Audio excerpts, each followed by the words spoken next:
Lilla Rose came out with a hair growth serum, hair shine and growth serum. So I thought I'd give it a try. My hair is kind of naturally dry and it's not in the best shape right now. I am still struggling with the compulsion to scratch my head, which is not doing any favors to my hair, so let's see.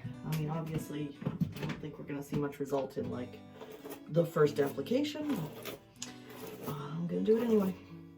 So it says to put a pea-sized amount on your palm and work your way up from your tips, and then use more overnight on your scalp.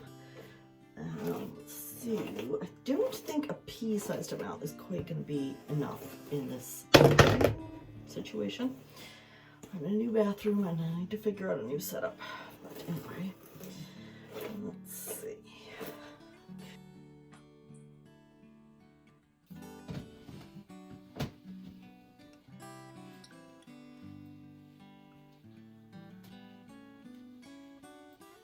We're out because I'm going to meet some of the other school parents.